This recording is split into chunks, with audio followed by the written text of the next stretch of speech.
देव देश धर्मासाठी आणि आपल्या सगळ्यांचा सत्य हेतू हे हिंदू राष्ट्र झालं पाहिजे आणि भगव्या ध्वजाखाली आशित हिमालयापर्यंत आपण सगळे एकसंघ राहिलो पाहिजे. हे हिंदू राष्ट्र होतं आहे आणि पुढेही राहिलं पाहिजे. आणि छत्रपती शिवाजी महाराजांचं जे स्वप्न होतं की हे हिंदवी स्वराज्य व्हावं, ही तर श्रींची इच्छा आहे. पण हे हिंदवी स्वराज्य झालं का? म्हणून आपला अधिकचा वेळ न घेता मी मंचावरील सर्व मान्यवरांचं पुन्हा शब्द सुमनाने स्वागत करतो आणि कार्यक्रमाच्या प्रास्ताविकाची जबाबदारी गुरुजींनी माझ्याकडे दिली. ह्या कार्यक्रमाचा उद्दिष्ट हेतू सूर्यप्रकाश एवढा स्पष्ट आहे आणि गंगेसारखा पवित्र आहे. मी रात्री बोलून गेलो की येणाऱ्या काळात देव देश धर्मासाठी कार्य करणारी ती कुठलीही संघटना असो, आपण तिच्या मागे खंबीरपणे उभं राहिलं पाहिजे. व्यक्तिशः महाराष्ट्र हे राष्ट्र इतकं महत्वाचं आहे. गुरुजी महाराष्ट्राला संपवण्यासाठी महाराष्ट्रातली आध्यात्मिक शक्ती वारकरी संप्रदायामध्ये जी पावर आहे, जी ताकद आहे, त्याला नष्ट करण्याची भयंकर दुराचारी शक्ती महाराष्ट्रामध्ये फोफावलेली आहे. मी परवाच बोलताना सांगितलं, हिंदू राष्ट्र व्हावं ही प्रत्येकाची इच्छा आहे. पण आमच्याकडे नियोजन काय आहे? आमची चळवळ कुठल्या दिशेने आम्ही करतो आहे? आणि आम्ही एक पाऊल टाकला की दुराचारी शक्ती 10 पावलं टाकते, कारण की त्यांच्याकडे भयंकर मोठं आर्थिक नियोजन आहे आणि इतरही सगळ्या गोष्टीचं नियोजन त्यांच्याकडे आहे. मग ते आर्थिक नियोजन असो, आपण पाहतो अर्बन नक्सल, लव जिहाद, लँड जिहादच्या चळवळीत काम करणारी, ग्राउंडवर जाऊन काम करणारी आम्ही लोक आहोत. त्याच्यामुळे हिंदू राष्ट्र हा शब्द उच्चारताना ते झालं पाहिजे म्हणताना फार सोपं आहे, पण त्याच्यासाठी आमच्याकडे प्लॅन काय? जेव्हा आम्ही बेंबीच्या देठापासून ओळखतो हिंदू राष्ट्र की जय म्हणताना नियोजन असावं. बरं, त्याच्यासोबत नियोजन नसलं तरी आमची आध्यात्मिक साधना तरी असावी. आमचं फक्त देखादेखी चाललेलं आहे. एन्जॉय म्हणून, टाइमपास म्हणून आम्ही वावरतो का काय, अशी परिस्थिती. काल जसं सरांचं वाक्य मला फार भावलं, तुम्ही एखाद्या विषयाशी एकनिष्ठ झालं पाहिजे आणि जोपर्यंत तुम्ही त्या विषयाशी एकनिष्ठ एकसंग होत नाही, तन मन धनाने आपण सर्वस्व तिथे अर्पण करत नाही, तोपर्यंत तुम्ही त्या ध्येयापर्यंत पोहोचणार नाही. हे त्याचं उत्तर. आध्यात्मिक साधनेशिवाय तर पर्याय नाहीच. पण हिंदू राष्ट्र करत असताना किंवा ही चळवळ करत असताना आमच्याकडे नियोजन काय? मुख्य मुद्द्याला हात घालून मी माझ्या वाणीला विराम देतो. एक तर आमच्याकडे भक्ती नाही, म्हणजे शास्त्रही नाही आणि शस्त्रही. नीट आम्हाला शास्त्रही कळालं नाही आणि शस्त्राचा आमचा तर जन्मल्यापासून आजपर्यंत संबंधच आला नाही, इतके आम्ही नपुसक बनलेले आहोत. आणि या देशाचा इतिहास जर पाहिला तर युद्धाशिवाय या देशात सनातन धर्माला काहीही मिळवता आलं नाही. त्याचं उत्तर हे युद्धच आहे. आम्ही बसलेले सगळे आपलाच विचार करू, हॉल पुरताच. आम्ही 10 किलोमीटर एका दमात पळू शकतो का? 2 किलोमीटर, 1 किलोमीटर? कोण आहे असं की महाराज मी एका दमात 5 किलोमीटर पळतो म्हणून? नाही. आम्ही व्यायाम करत नाही, प्राणायाम करत नाही, योगासन करत नाही, रनिंग करत नाही. शस्त्र चालवणं खूप लांबची गोष्ट आहे. म्हणून आज सगळ्या धर्मावर काम करणाऱ्या संस्थेला माझं आव्हान आहे या माध्यमातून की आपण शस्त्राची चळवळ उभी केली पाहिजे. आणि शस्त्राची चळवळ उभी करत असताना वैदिक सनातन हिंदू धर्माच्या शास्त्राला अनुसरून शस्त्र चळवळ उभी केली पाहिजे. आमच्या घरात साधा चाकू पण नाही. तो चाकू आहे तर टमाटा कापताना त्याचं पोटातलं बेदार बाहेर पडते, पण टमाटा कापल्या जाऊ शकत नाही. ही वस्तुस्थिती आहे. आमच्या सनातन धर्मासाठी हिंदू राष्ट्रासाठी काम करणाऱ्या संघटनांकडे याचं काही नियोजन आहे का? मस्जिदीमध्ये, दर्ग्यामध्ये हजारो तलवारी सापडतात, शस्त्र सापडतात. आमचं काय नियोजन आहे? कदाचित पूजा करायची म्हणून 2 तलवारी तर घरी असाव्यात, चालवायचं दूर राहू द्या. पण आमची वृत्ती अशी नपुसक बनलेली आहे. आम्ही कधी ह्या गोष्टी ऍक्सेप्ट करत नाही. शस्त्र म्हटलं की आम्ही एन्जॉय, टाइमपास आम्हाला वाटतं त्या सगळ्या गोष्टी. गांभीर्यानं घेण्याचा विषय फार महत्वाचा विषय आहे. कॅमेऱ्या पुढे ओपनली काही गोष्टी बोलता येणार नाहीत, पण गुरुजी तुमच्या कानावर विषय असावा. देव, देश, धर्मासाठी काही महिला आणि काही पुरुष आजही सनातन धर्मात आपल्या आशा आहेत की ते सर्वस्वाचा सर्वसंग परित्याग करून देशासाठी या क्षणाला मरायला तयार असणारी लोक आहेत. पण ज्या धर्मासाठी काम करणाऱ्या ज्या संघटना आहेत त्या डरपोक आहेत, नपुसक आहेत, त्या बळ देत नाही. ते माझं ऑब्झर्वेशन आहे. अगदी पुराव्याने बोलतोय. पुरावे पाहिजे असतील तर पुण्यापर्यंत चला, सगळे पुरावे देतो. हा जबाबदारीनं गांभीर्यानं बोलतोय. आम्ही 4-4 महिने घरी जात नाही. घरी आई असते म्हणून निरागस आईला चेहरा दाखवावा लागतो, म्हणूनच जावं लागतं. एवढंच एक कारण आहे. वेळ फार कमी आहे. कमी वेळात आम्हाला खूप रन काढायचे आहे. तुम्ही बांधलेलं घर, गाड्या, घोड्या, मकान, दुकान, बायका, पैका हे सगळं मिथ्य आहे, खोट आहे, नश्वर आहे. पण त्याचं संरक्षण करण्याची आमच्याकडे काही भूमिका आहे का? काही नियोजन आहे का? याच्यावर चिंतन होणं गरजेचं आहे. पण आम्ही कधी याच्यावर चर्चाच करत नाही. घरात 1 बायको आहे, 2 लेकरं आहेत, आणि आपण आहे घरात 4 माणसे, घर कोटी रुपयाचं बांधलेलं आहे. त्या घराच्या सुरक्षेसाठी काय आहे का? घराची सुरक्षा जाऊ दे, स्वतःची सुरक्षा बघा. बायकोची, लेकराची जाऊ द्या. आम्ही स्वतःची तरी सुरक्षा करू शकतो का? आम्ही कधीही शिकलोच नाही, किंवा सांगणाऱ्यांनी ते सांगितलं नाही. आमची जे मोठी कीर्तनकार आहेत महाराष्ट्रातली, त्यांनी कधी लव जिहाद, लँड जिहाद, आतंकवाद, दहशतवाद, शस्त्र, शास्त्र, परंपरा, कुलाचार, कुलधर्म हे कधी सांगितलंच नाही. भीष्म पितामह निवृत्ती महाराज वक्ते, त्यांनी आठवलेजींशी संपर्क केल्यावर सनातन संस्थेच्या द्वारा आणि त्याच्या आधी भीष्म पितामह निवृत्ती महाराज वक्तेंनी पंढरपुरातल्या मुक्ताई मठातून ही सगळी चळवळ महाराष्ट्रात उभी केली. पण महाराष्ट्रातल्या काही संघटनांनी आणि धर्म प्रचारकांनी ती ऍक्सेप्ट केली नाही. शेवटी आबा गेले. ती चळवळ आम्ही शिरसंध घेऊन, डोक्यावर घेऊन चालतो की ब्राह्मण किती महत्वाचा आहे, वेद किती महत्वाचा आहे, संस्कृत किती महत्वाचा आहे, आमच्या परंपरा किती महत्वाच्या आहेत, हे आम्ही कधी जाणल्या, मानल्याच नाही, समजून घेतल्याच नाही. आणि समाजासाठी, हिंदू राष्ट्रासाठी आरडाओरडा करणाऱ्या मंडळीकडे शस्त्राचं नियोजन काय आहे, किंवा तशी बी टीम आहे का आमच्याकडे?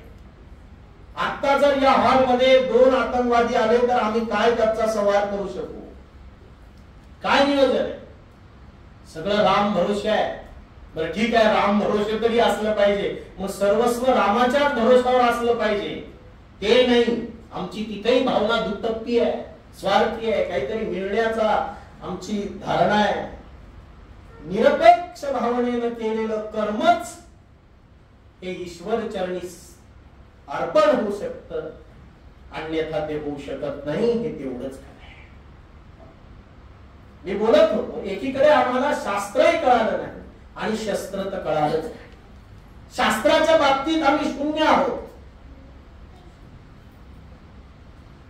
काय शास्त्र कळालं? काही कळालं. बरं, आम्हाला आमची संस्कृती कळाली का? संस्कृती कळाली नाही. आम्ही आमच्या संस्कृतीचं किती संगोपन करतो. संस्कृतीमधूनच संस्कृतीचं, देशाचं, राष्ट्राचं संगोपन होत असतं. आणि हा संस्कार, संस्कृती प्रधान देश आहे. कुलाचार, कुलधर्म सांभाळणारं हे राष्ट्र आहे. पण आमचा कुलाचार सुद्धा सगळा संपुष्टात आला, आमचे संस्कार संपुष्टात आले. शुभ कार्यामध्ये डोक्यावर टोपी असावी, डोक्यावर पदर असावा, कुंकुम तिलक केलेला असावं, भारतीय पोशाख असावा. दिवाळीच्या, दसऱ्याच्या, पोळ्याच्या दिवशी तरी आम्ही भारतीय वेशात असलं पाहिजे. त्याचा इफेक्ट, परिणाम फार वेगळा होतो. आपल्या दृष्टीला काय भासतं याच्यावर बऱ्याच गोष्टी अवलंबून असतात. शिखांचे लोक तुम्ही पाहता, वजनदार दाढी, भारदस्त मिशी, वजनदार डोक्यावर पगडी आणि हातात शस्त्र. शास्त्र तेज निर्माण होतं हातात शस्त्र असल्यावर, वजनदार कपडे असल्यावर. पण आम्ही हे करतच नाही. आम्ही बरमुडा टी शर्ट घातली की आमची वृत्ती तशी पानचट, पोचट, मूर्ख बनते. आमचं खाणं, आचार, कालच विषय झाला आचार. महाराज म्हणतात युक्त आहार विहार, नेम इंद्रियासी सार, नसावी बासर निद्रा बहुभाषण. आमचा आचार भ्रष्ट झालेला आहे. भयंकर मोठी परिस्थिती आहे. हिंदू राष्ट्र हा विषय एवढा सोपा नाहीये, पण ते मिळवण्यासाठी आम्हाला प्रयत्नाच्या पराकाष्ठा कराव्या लागणार आहेत.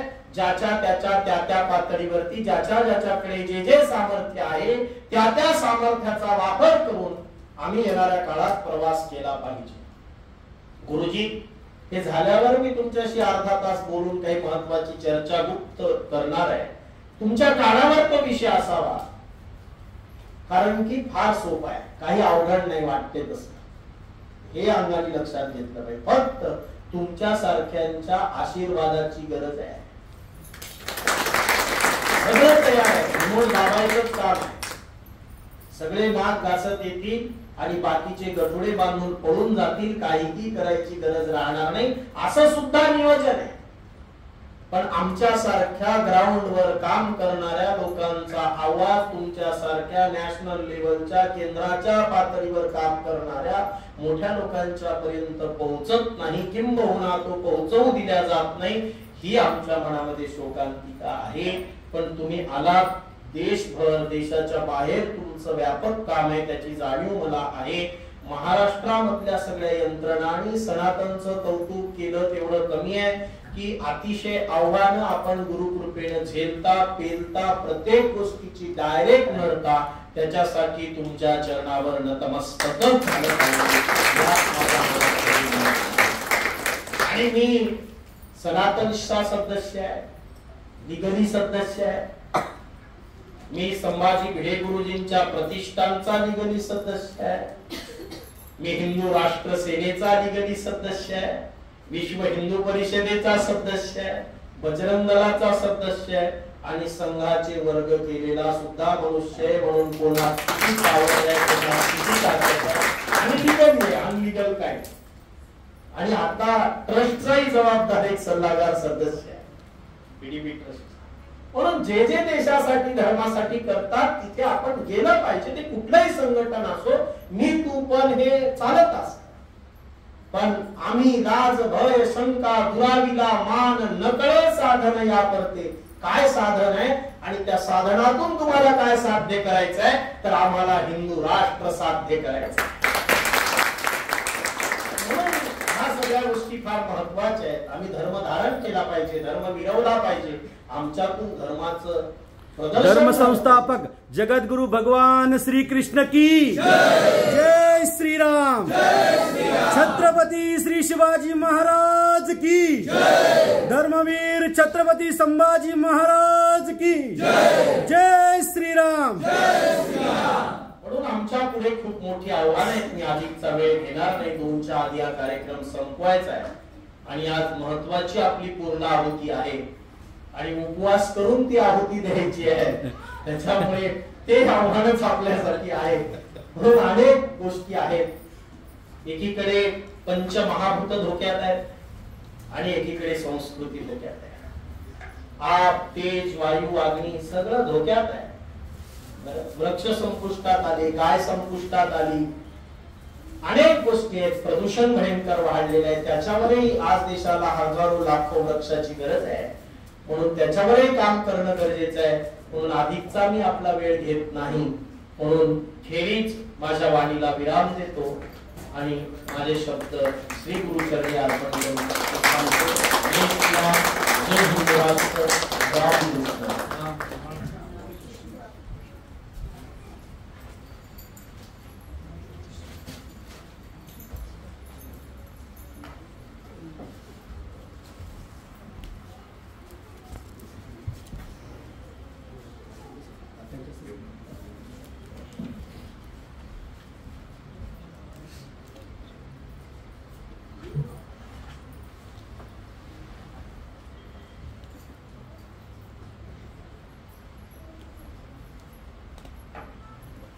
श्री गुरु ब्रह्मा परमपूज्य सद्गुरू डॉक्टर चारुदत्त पिंगळे काकांचा जो प्रज्ञापुरी ज्ञानपीठाच्या वतीने जो सन्मान आमच्या पीडीपी ट्रस्टचे संस्थापक श्रीयुत संतोष तात्या साठे त्यांच्या हस्ते सन्मान सद्गुरूंचा.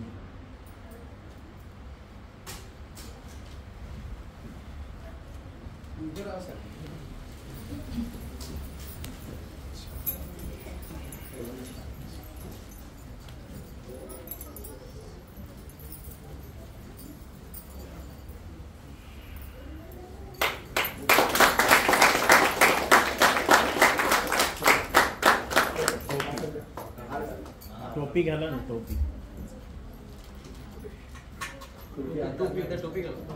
टोपी घाला, नंतर हार घाला.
प्रज्ञापुरी ज्ञानपीठ अक्कलकोट याची स्थापना 2001 मध्ये सगळ्यांनी ज्योतिषशास्त्राचं प्रास्ताविकता, वास्तुशास्त्र, प्राचीन वैदिक विश्वकर्म, वास्तुशास्त्र, मंदिर स्थापत्यशास्त्र अशा वेगवेगळ्या विषयाचं अध्ययन करत असताना जे आमचे धारवाड प्रांताचे नरसिंहाचार्य आचार्य आतापर्यंत गुरुजी म्हणायचे.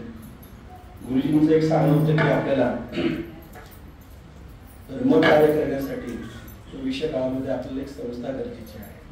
तर 2001 मध्ये ज्याला मी मानसंकल्प केला की आपल्याला या ठिकाणी अक्कलकोटच्या परिसरामध्ये श्री स्वामी समर्थ आध्यात्मिक ज्ञानप्रबोधन पीठ या नावाने मी मानसंकल्प करून संस्थेचा संकल्प केला.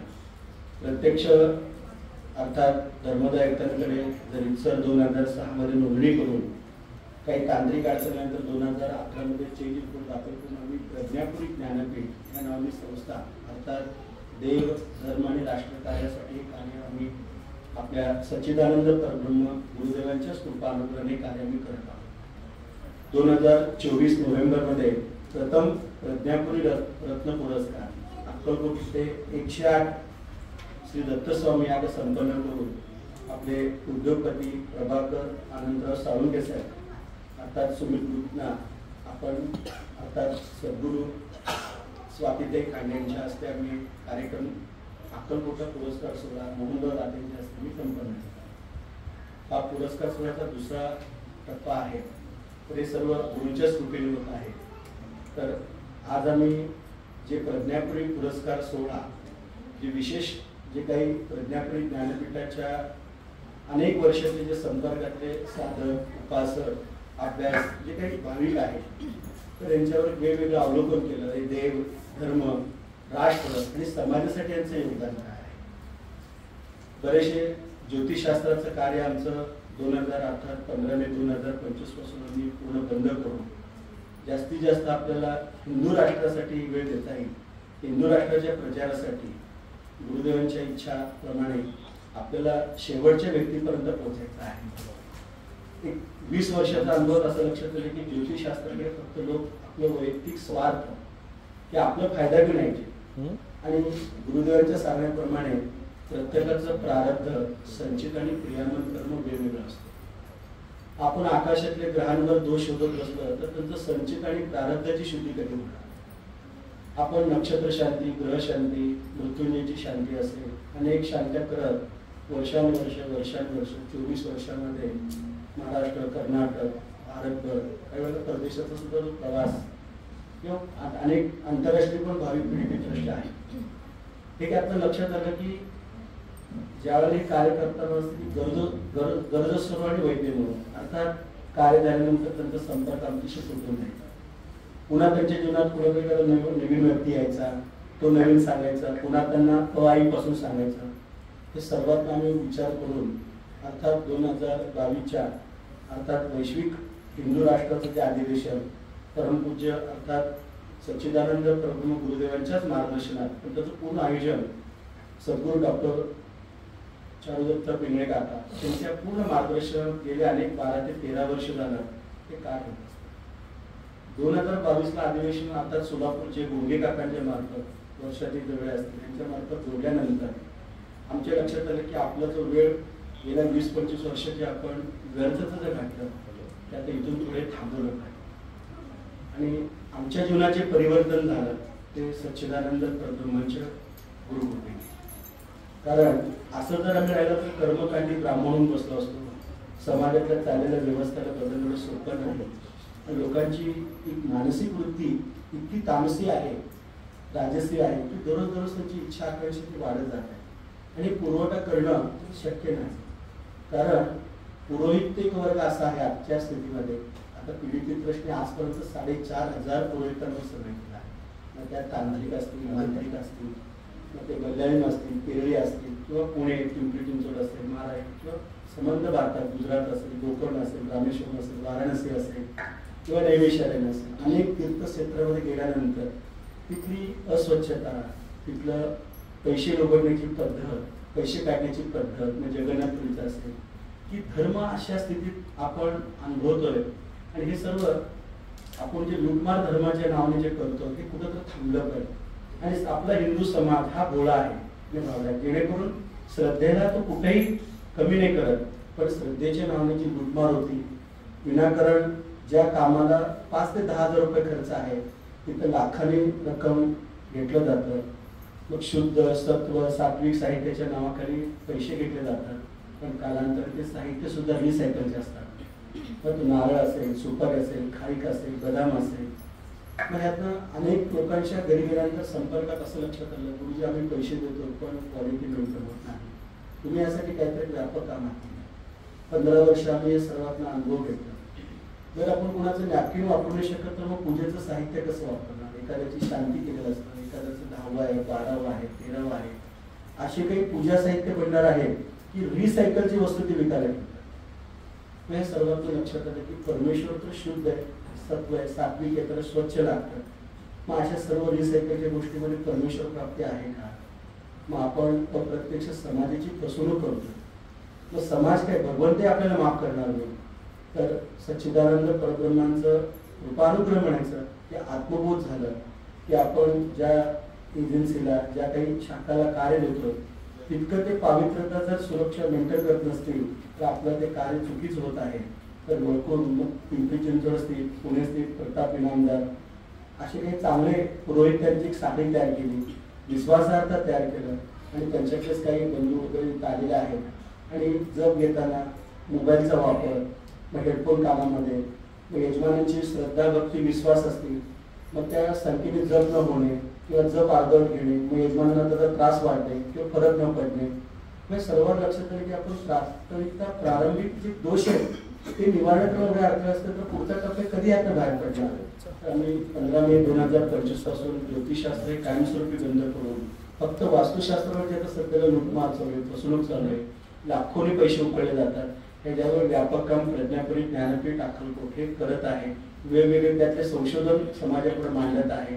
खरंच तुम्हाला वास्तुशास्त्र जर करायचं असेल तर हे डिझाईन आहे, ही कला आहे, ही वस्तू तुम्हाला कुठं मिळत असेल तुम्ही उपलब्ध करा, त्याची मार्गदर्शन पीडित प्रश्न विनामूल्य तुम्हाला द्यायला तयार आहे.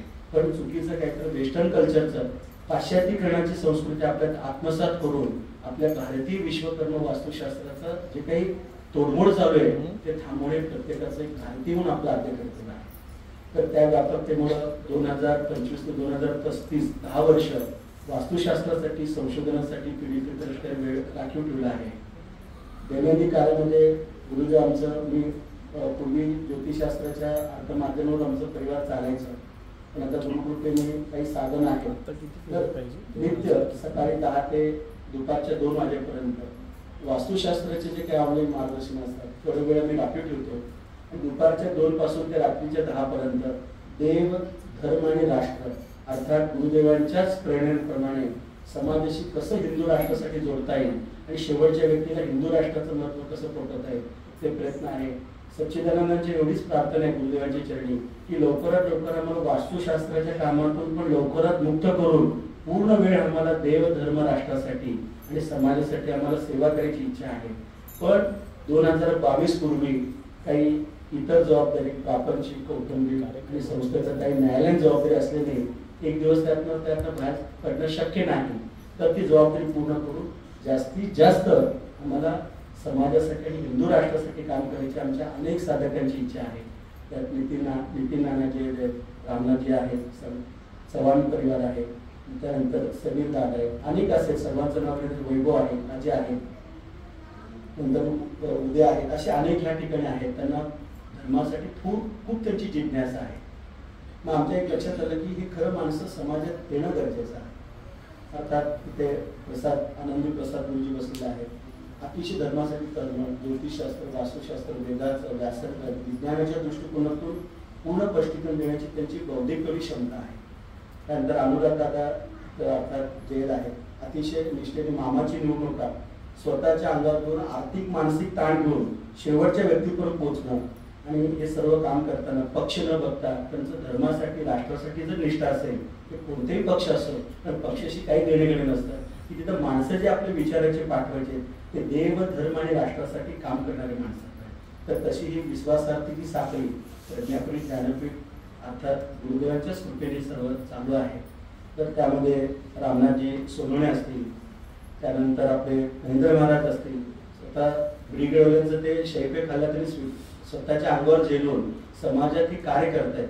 अशा चांगल्या माणसाच्या मागे विश्वासाची साखळी, मग ते कायदेशीर असेल किंवा त्यांना आर्थिक सपोर्ट असेल किंवा त्यांना काही त्यातली जी काही कमतरता आहे ते कसं त्यांना पूर्ण करता येईल. आणि आर्थिक गरजा आपण आयुष्यभर गुरुदेव सांगता पुरू नाही शकत, पण त्यांच्यात चांगली उणीव जे कमी आहे ते भरून काढणे, अध्यात्म स्तरावर त्यांचा विकास करणे आणि त्यांच्या बुद्धीचा अर्थात त्यांच्या विचाराचा समाजासाठी काय उपयोग करता येईल ते आमचं जास्त प्रयत्न आहे.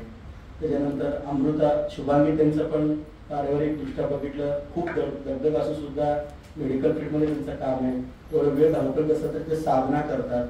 आजच्या ह्या वेस्टर्न कल्चर पाश्चात्तीकरणामध्ये राहून सुद्धा या सर्व कल्चरला स्वीकार करणं आणि आपलं पारंपरिकता सर्व जोपासणं, त्यात असे अनेक आहेत. 133 लोक प्रज्ञापीठ, ज्ञानपीठाकडे पुरस्कार यादीमध्ये आहेत. तर आम्ही हा दुसरा सत्र आमचा आहे. तिथं आम्ही 5 लोकांचं नाव निश्चित केलं होतं. त्यामध्ये ज्ञानेश नामदेव डोकरे साहेबांना थोडंसं शारीरिक त्रास असल्याने त्यांनी डॉक्टरांचं थोडंसं काही उपचार असताना ते येऊ नाही शकले, पण तेही धर्मासाठी योगदान मोठं आहे. प्रज्ञापीठ ज्ञानपीठाच्या पायाभरणीच्या वेळेला म्हणजे जमीन खरेदी करताना लाखोनी निधी देणे, उपलब्ध करून देणे, हे सर्व प्रत्येकाचा खारीचा वाटा आहे. तर प्रत्येकाला सन्मान आपण परमपूजनचे असते, जसं आपल्याला सनातन संस्थेकडून मार्गदर्शन मिळतं तसं आपण प्रत्येकी वर्षी इथंच गोकर्ण तीर्थ सन्निधानामध्ये आम्ही प्रत्येकाला 5 ते 10 संख्येने पुरस्कार देऊन त्याला हिंदू राष्ट्राच्या कार्यामध्ये कसं घेता येईल आणि त्यांना आपल्या हिंदू राष्ट्राचं मार्गदर्शन आपण कसं देऊ शकता अभ्यासपूर्ण, एवढी प्रज्ञापीठ ज्ञानपीठाची ती क्षमता नाही. तर आपण समाजाला योग्य दिशा देऊ शकता, योग्य मार्गदर्शन आपण करू शकता. त्यामुळे आजचा जो पुरस्कार सोहळा आपल्या हस्ते जे देण्याचं जो नियोजन फ्लॅशमार्फत जे करण्यात आलं त्यामध्ये आपल्या बाजूला जे संतोष काका साठे जे आहे, अर्थात 2006ला संस्थेकडे 1 रुपये नसताना अक्कलकोटला ज्याने जमीन घ्यायची होती त्याला 16 लक्षच्या वर तिथे निधीची गरज होती. इतर रोखीने 10 लाख रुपये अर्थात लागणार होते. मग ते निर्मला ते गाडीत असतील, माणिकराव गाडीत असतील, भाऊसाहेब गाडीत असतील किंवा इंगोले अर्थात दिलीपराव इंगोले असतील, सचिन साठे असतील, किंवा रोकडे काका असतील किंवा असे अनेक आहेत, सर्वांचं नाव घेणे शक्य नाही. पण या सर्वांमध्ये तात्या साठेंचं 70 ते 75% निधी तात्काळ ज्या स्थितीत असेल, काय तर अशी स्थिती होती, एक दिवस 8 लाख रुपये अर्जंट लागणार होते. तात्या म्हणजे मी नगरला आहे, तुम्ही बँकेत जा आणि मी शाखा अधिकारी बँक मॅनेजरला सांगतो माझ्या अकाउंटला असू नसो मी बँकेत जायचं ते डीडी तयार होती. तर ही अर्पण करण्याची वृत्ती आहे समाजामध्ये. 8 लाख दिल्यानंतर एक टप्पा पूर्ण झाला न्यायालयाचा, पण त्या व्यक्तीने तडजोडीसाठी पुन्हा 5 लाख अर्थात 5 लाख रुपये रोख मागितले. पुन्हा दुसऱ्या वेळेला फोन केला तर त्याने आपल्या स्वतःच्या घरचे जे काही दागदागिने तात्काळ ते मार्गी लावून पैसे सोलापूरला पोच करणं आणि त्या गोष्टीचं कधीही अहंकार मनात गर्व न ठेवता हे जे आहे समाजासाठी आणि राष्ट्रासाठी धर्मासाठी कार्य चालू आहे. तर प्रज्ञापुरी ज्ञानपीठाचं जे काही पुढं आपल्या कृपानुग्रह आणि वटवृक्षाचे रूपांतर गुरुदेवांच्या कृपेने होणार आहे त्या सर्वांच्या मागचं जे बळ सामर्थ्य आहे त्यातला 75% संतोष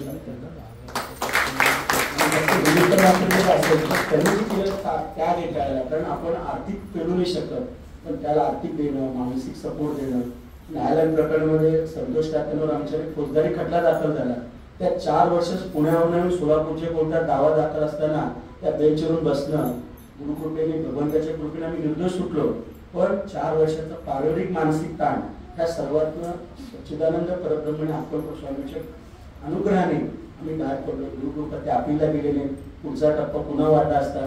पण असे अनेक चढउतारामधून गुरुकृपेने आम्ही हायकोर्टामध्ये पीडित रेटच्या जागेचा वाद केला. माननीय नामदार हायकोर्टाने ती जागा संस्थेचीच निश्चित केली आणि जिल्हा न्यायालयाकडून रितसर ताबा घेऊन पुढची प्रोसिजर करा म्हणून आदेश पारित केला. त्याची खालच्या कोर्टाकडून त्याची अंमलबजावणी होत आहे.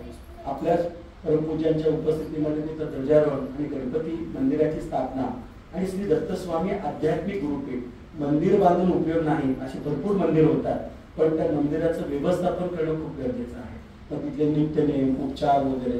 तर आम्ही मंदिर बांधण्यापेक्षा व्यक्तीमध्ये आध्यात्मिक स्तर वाढवणं आणि अध्यात्माच्या स्तरातून त्यांचं कल्याण करणं हे जास्त महत्व आहे. तर एवढ्या 23 एकरमध्ये आपलं हिंदू राष्ट्राचं कार्य, प्रशिक्षण, वेगवेगळे माध्यम, जसं आपल्या रामनाथीला अधिवेशन होतं त्या अधिवेशनानंतर 6 महिन्यानंतर प्रज्ञापुरी ज्ञानपीठाच्या कार्यक्षेत्रामध्ये सनातन संस्थेच्या मार्गदर्शनामध्ये पूर्ण विनामूल्य तिथं मार्गदर्शन आणि अधिवेशनाचं आमचं त्या ठिकाणी भविष्याचं प्रयोजन आहे. हे सर्व आपण आपल्या मार्गदर्शनानेच होत आहे. तर हे सर्व यात काही आमची उणी असेल, काही आमच्यात चुकत असेल तर आम्हाला वेगळं आपण मार्गदर्शन करा. आणि सर्व गुरुसेवा आहे तर एवढीच ह्या ठिकाणी सांगतो. आणि आनंदी प्रसाद जे गुरुजी आहेत त्यांचं कार्य जर पाहिलं तर प्रथम आपल्या हस्ते त्यांना आपण प्रज्ञापुरी रत्न पुरस्कार देऊन त्यांना सन्मानित करावा असं मी प्रार्थना.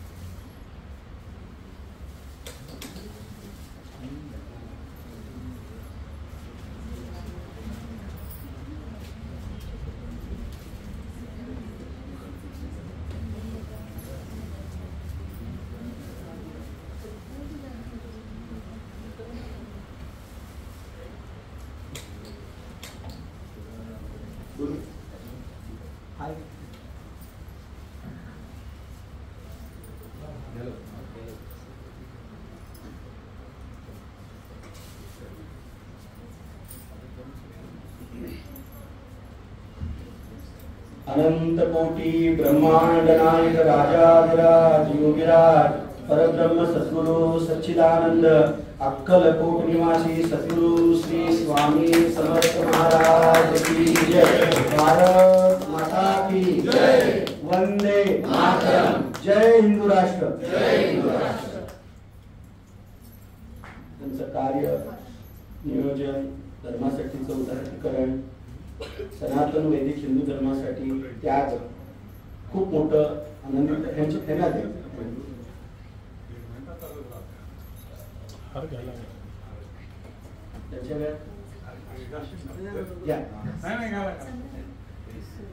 श्री गुरुदेव दत्त. श्री गुरुदेव दत्त. श्री गुरुदेव दत्त. सच्चिदानंद परब्रह्मांच्या चरणी एवढीच वंदन आहे की असे हिंदुनिष्ठ साधक देव धर्म राष्ट्र कार्यासाठी आपल्याला असे साधक निर्माण होणं गरजेचं आहे. जास्तीत जास्त संख्येने राष्ट्रकार्यामध्ये अशी साधक जोडण्याची हीच गुरुचरणी प्रार्थना.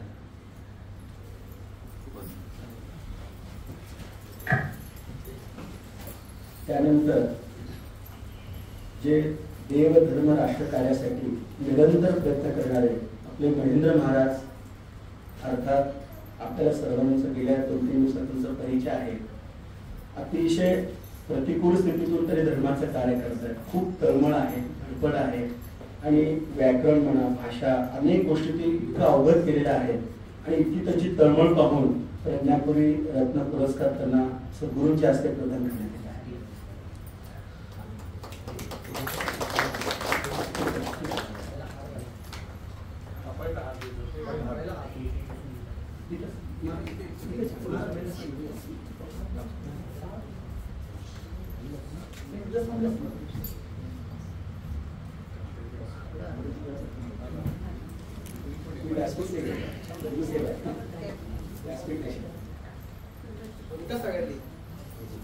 अनंत कोटी ब्रह्मांड नायक राजाधिराज योगीराज परब्रह्म सद्गुरु सच्चिदानंद अक्कलकोट निवासी श्री स्वामी समर्थ महाराज की जय. जय हिंदू राष्ट्र. जय हिंदू राष्ट्र. श्री गुरुदेव दत्त. श्री गुरुदेव दत्त. छत्रपती श्री शिवाजी महाराज की जय.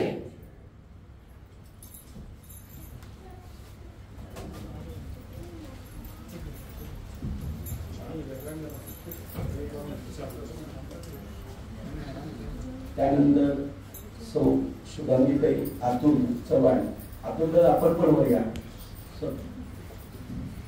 त्यांचं बोल्या पहिला गोलचे मी. अनंत कोटी ब्रह्मांड नायक राजाधिराज योगीराज परब्रह्म सद्गुरु सच्चिदानंद अक्कलकोट निवासी सद्गुरु श्री स्वामी समर्थ महाराज की जय.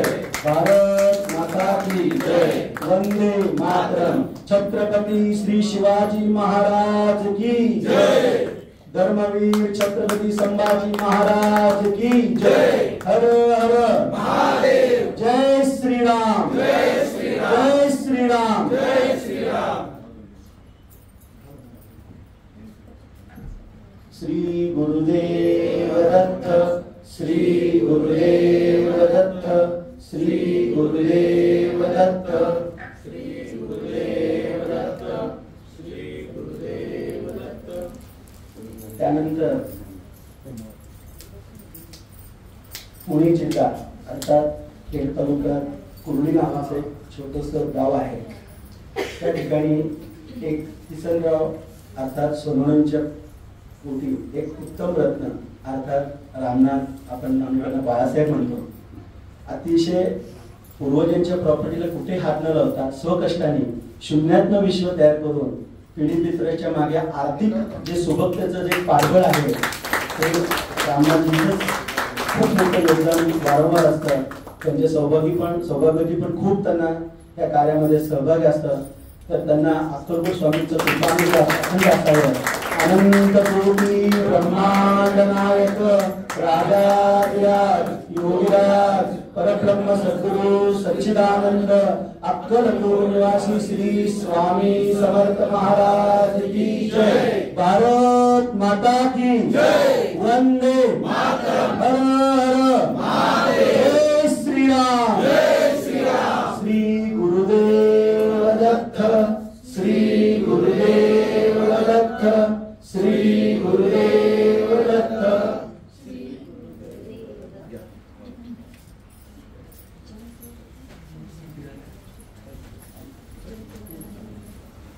या ठिकाणी ज्ञानेश मोहकरे साहेब खूप धर्मनिष्ठ आहे. तर मग त्यांची खूप आहे, पण शारीरिक व्याधीमुळे ते येऊ नाही शकले. पण त्यांचे अर्थात आपले आक्षेप आहे त्यांना बोलून त्यांच्याकडे ते सन्मान देऊन नंतर संतोष साठे आम्ही रामनाथजी नितीन जैन आम्ही पुण्यात जाऊन त्यांना ते पोच करू. तर अक्षय पारगेंकडे हे सन्मान त्यांना मामांच्या वतीने त्यांना हे सन्मानाने देण्यात आहे. आपल्या सहभागींना पण धर्मपत्नींना पण घ्या. अनंत कोटी ब्रह्मांड नायक राजाधिराज योगिराज परब्रह्म सद्गुरु सच्चिदानंद अक्कलकोट निवासी श्री स्वामी समर्थ महाराज की जय.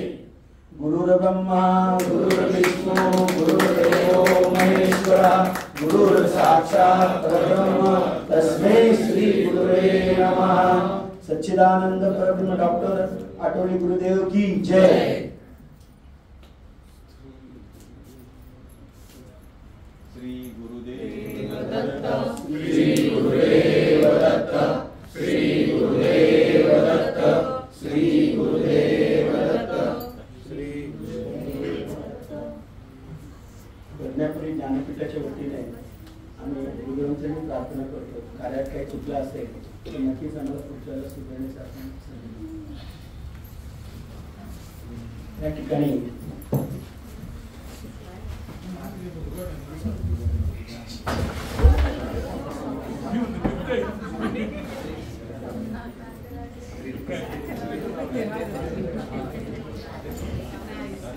श्री गुरुदेव काय बोला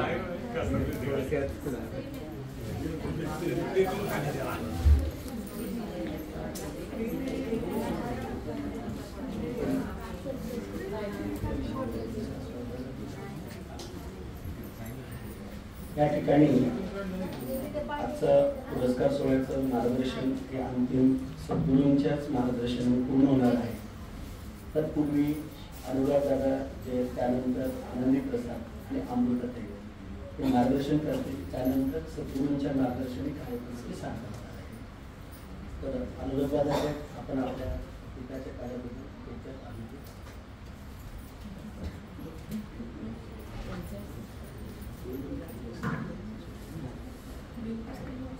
श्री गुरुदेव दत्त. आपल्या सर्वांचे मार्गदर्शन प्रज्ञापुरी ज्ञानपीठ अक्कलकोटचे सन्माननीय आद्य संस्थापक पीठासन अधिकारी गुरुवर्य श्री प्रसाद पंडित गुरुजींच्या मार्गदर्शनाखाली श्री क्षेत्र गोकर्ण या ठिकाणी आपण गोकर्ण शिबिराच्या निमित्तानं या ठिकाणी उपस्थित सर्व माता मान्यवर महामंडळी या गोकर्ण शिबिराच्या निमित्तानं या आवर्जून या ठिकाणी प्रज्ञापुरी ज्ञानपीठ अक्कलकोट यांच्याकडून या ठिकाणी पुरस्काराचा सोहळा या ठिकाणी संपन्न होत असताना या सोहळ्याच्या निमित्तानं आपण सर्वच मान्यवर मंडळी या ठिकाणी आवर्जून उपस्थित आहात. काही मान्यवरांचं या ठिकाणी प्रज्ञापुरी ज्ञानपीठ पुरस्कारानं सन्मानित झालेला आहे. व्यासपीठावरती आदरणीय गुरुदेव या ठिकाणी उपस्थित आहे. मी अधिक या ठिकाणी बोलणार नाही. गुरुजी अचानक मला या ठिकाणी संधी दिली. काही कल्पना नव्हती काय बोलायचं काय नाही बोलायचं. परंतु हे व्यासपीठ जे की हिंदू धर्म राष्ट्रासाठी किंवा हिंदू धर्म वाढीसाठी आणि हे हिंदू राष्ट्र कसं व्हावं यासाठी आमच्यासारख्या तरुणांना मार्गदर्शन करणारे हे जे काही व्यासपीठ आहे, निश्चितच या व्यासपीठाच्या माध्यमातून गुरुजींनी जे कार्य हाती घेतलेलं आहे, आमच्यासारखे तरुण त्या माध्यमातून प्रेरित होऊन निश्चितच पुढील आयुष्यामध्ये हिंदू राष्ट्रवाढीसाठी किंवा हिंदू धर्म रक्षणासाठी जी जी काही पावलं उचलली पाहिजे ती उचलण्यासाठी निश्चितच या ठिकाणी प्रयत्न करतो. अशा पद्धतीची ग्वाही गुरुजी आम्ही या व्यासपीठाच्या माध्यमातून हिंदू धर्म रक्षण हे निश्चितच झालं पाहिजे त्या मताचा मी हे प्रत्येक जण असतो. परंतु हिंदू धर्म आज आपण पाहिलं तर एका चौकटीमध्ये अडकला गेलेला आहे. ज्या ज्या वेळी माणसाला अडचण निर्माण होती, निश्चितच गुरुजींनी सांगितलं की अडचण निर्माण झाली की तरच गुरुजींची आठवण होते. परंतु ही जी काही अडचण आहे ही धर्माची अडचण असताना, म्हणजे धर्म कार्याची अडचण असल्यामुळे आपण गुरुजींकडं किंवा इतरही कोणी गुरुजी असते त्यांच्याकडे मार्गदर्शन घेण्यासाठी निश्चितच जात असतो.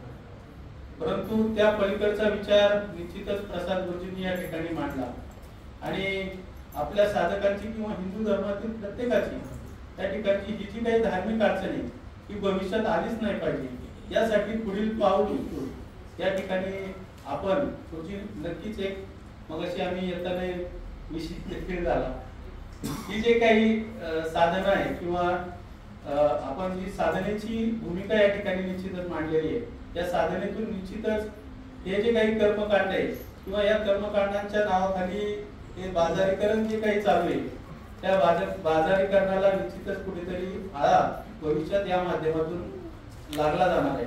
प्रत्येक हिंदू धर्मातील नागरिक या ठिकाणी जागृत झाला, त्यांच्या माध्यमातून साधना त्यांनी वाढवली तर निश्चितच या ज्या काही अडचणी आहेत त्या प्रत्येकाला भविष्यात कमी होणार आहे आणि त्यातून हे जे काही बाजारीकरण चालू आहे ते बाजारीकरण होऊन न होता त्या ठिकाणी अध्यात्माच्या माध्यमातून सर्वच जण या आपल्या रूढी परंपरेला वाढीला निश्चितच मार्गी या ठिकाणी लागणार आहे. अधिकच्या या ठिकाणी वेळ घेत नाही, आपणाला गुरुदेवांचं या ठिकाणी मौल्यवान मार्गदर्शन या ठिकाणी लाभणार आहे. मी उपस्थित सर्व मान्यवरांचं पाहुण्यांचं त्या ठिकाणी प्रज्ञापुरी ट्रस्टच्या सर्व साधकांचं या ठिकाणी पुन्हा एकदा मनापासून या ठिकाणी सहर्ष स्वागत करतो. या ठिकाणी मला बोलण्याची संधी दिली त्याबद्दल मी व्यासपीठाचा मनापासून आभार व्यक्त करतो आणि या ठिकाणी म्हणतो रामकृष्ण. त्यानंतर आनंदी प्रसाद गुरुजी आपल्या प्रज्ञापुरी ज्ञानपीठाला जे काही पुरस्कार सोहळा संदर्भात किंवा उपासना हिंदू राष्ट्राच्या संकल्पनेबद्दल किंवा वैश्विक भविष्यात आपल्याला काय करायचं आहे त्यावर आपण आपल्या सर्व साधकांना आपण मार्गदर्शन करू.